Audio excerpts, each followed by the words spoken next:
Hello everybody, today we're going to be having a look at my system specifications that have been assigned to my virtual machine.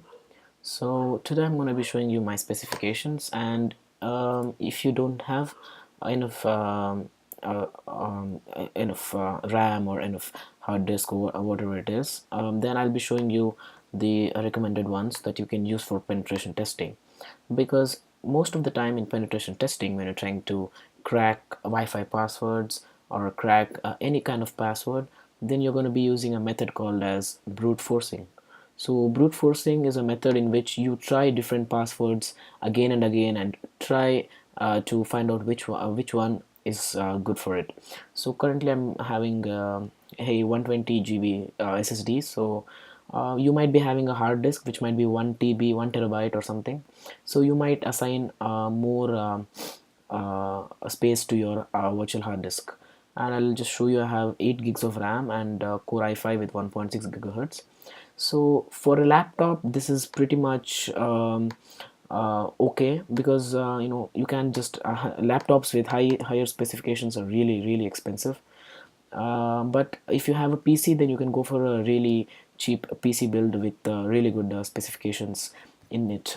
Okay, so for a laptop, this much is good. Even if you don't have this much, it is completely fine. So here I'll be running you through my specifications, and I'll be telling you what are the recommended ones in each step. So let me just look at the processor first.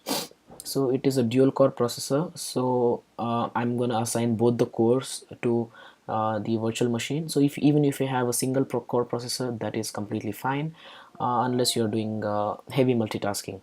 And memory, I have total 8 GB. So Mac OS can run on 2 GB RAM, so I'm just going to assign 6 gigs of it to the Kali Linux. So mainly in hacking field, RAM is the most important part of your system. So the more the RAM you have, the better it is. But at the same time, don't put up full RAM. Like if you do this, then your system is not going to boot. It's going to crash, right? You have to have something in the good spot right there. So the recommended RAM is 4 GB or higher. Below that, you might find some difficulties trying to do multitasking and brute forcing. Sometimes it can heat up your processor, so it is not that good. So for a hard disk, I'm having 40 gigs of hard disk. That is pretty good in terms of laptop, because I'm most of the time I'm not going to be using my Mac, so it's okay if I do that.